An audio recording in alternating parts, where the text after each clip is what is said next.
healthcare reform was designed to fail. And in fact, it was designed to fail on purpose. And we can see that as we look at the healthcare regulations, because it's sprinkled all throughout there in the little breadcrumbs and the trails that have been left in there. So this is a 5-part video series. And what we're going to do is in the first 4 parts, we're going to cover a specific area of healthcare reform and show how that particular area was designed to fail right from the very beginning, based on what's been put into the healthcare reform regulations. Then in the 5th video, we're going to tie all the parts together and show you how the combination is going to result in healthcare reform as it's currently envisioned is going to cause that to fail. Then we'll show you how, through a couple of backdoor maneuvers and some trapdoors, a new version of healthcare reform is going to blossom and take hold, and we'll show you those transitions from 2014, 2015, 2016, and beyond, so that you can position yourself to be ready for those changes and know in advance that they're actually going to happen.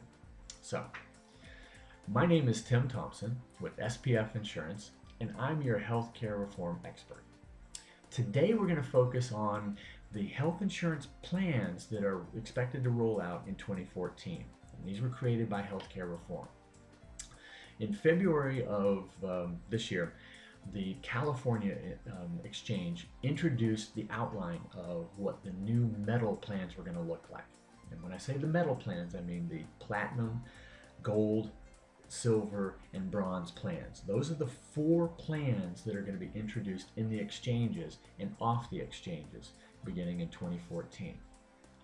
Now, the characteristics of these plans is that they are designed to fail just based on the way they were put together. So for example, one of the first requirements for all of these plans is that they provide a set of 10 essential health benefits. Those 10 essential health benefits are the ambulatory patient services, meaning ambulance care, emergency services, hospitalization, maternity and newborn care, mental health and substance use care, prescription drugs, rehabilitative and habilitative services, laboratory services, preventive and wellness services, and last but not least, pediatric services in the form of dental and vision care for children. So most of these 10 essential health benefits are already in the plans that exist today here in California. But there's 3 of these that are actually new. And the first one of those is the mental health and substance use. Here in California, unless you're in an HMO plan, the mental health benefits aren't actually provided until after you reach the deductible level. So instead of it just being a co-payment like it is in an HMO plan, you actually have to meet the deductible first.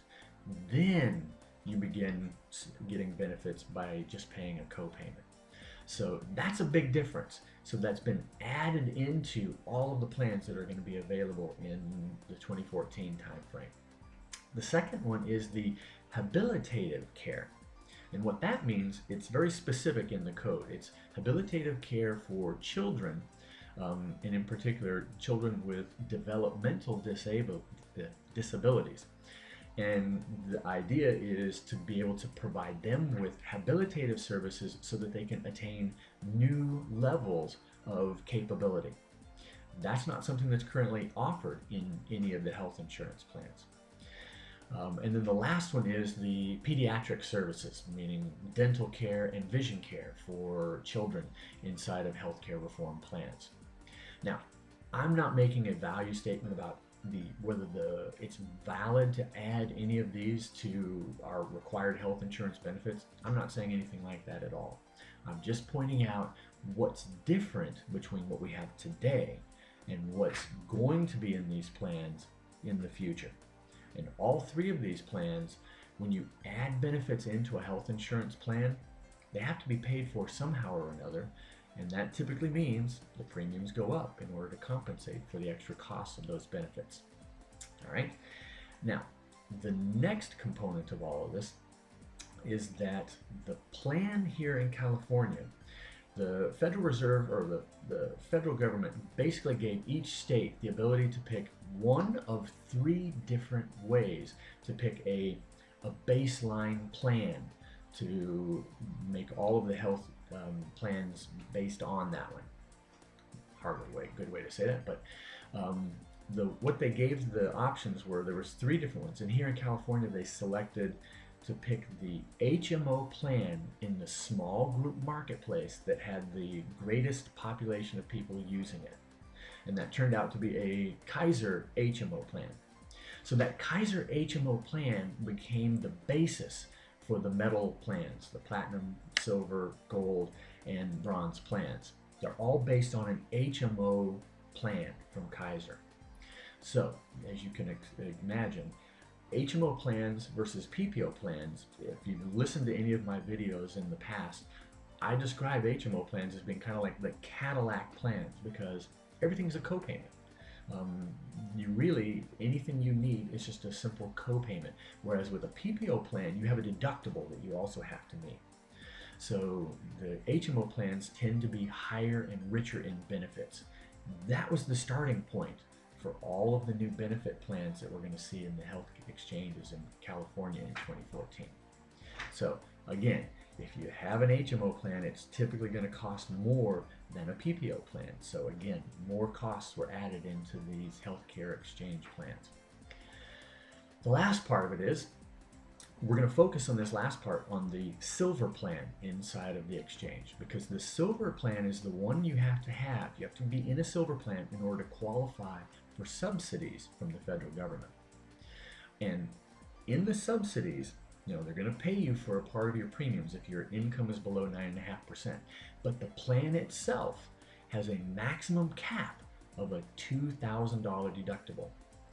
And if you look at what's available in California right now, most of the carriers, when I've asked them this question, they'll tell me that the average deductible they see in the individual marketplace is a little less than $5,000. Okay, so the average person has a deductible, let's say $4,800.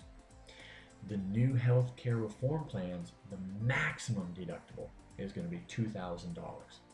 So if you've looked at prices of plans anytime in the last couple of years, you know that high deductible plans tend to be lower cost and low deductible plans tend to be higher cost. All right, so again, we take everybody from a $4,800 deductible level and we drop them into a plan with a $2,000 deductible, and yes, we've increased the cost again. So we've added essential benefits that all plans have to add or have to offer. We have changed the deductible level, and we've based the design of these plans on an HMO chassis. We increased the cost in every single component of these new plans in terms of what was incorporated into them. So the plans were initially designed to reduce costs and to reduce healthcare costs. But I think you can see from what I've described, there's nothing in these plans that's designed to reduce cost. Everything that goes into these plans increases costs. Included in that is the simple fact that there's no underwriting anymore, so everybody can get into the plan. So the carriers know, besides the healthy people they already have, they're going to have some people who are unhealthy. So the costs are going to go up in these plans, and in many cases it's going to be pretty substantial, anywhere from 30 to almost 100% is what I've been told by various different carriers. So these plans fail miserably when it comes to reducing healthcare costs. So that's it for this particular part. Next time, in the next video, we're going to talk about subsidies and how the subsidies will play out in all of this healthcare reform. So until we meet again, protect the health of your wealth by protecting your wealth of health. Bye now.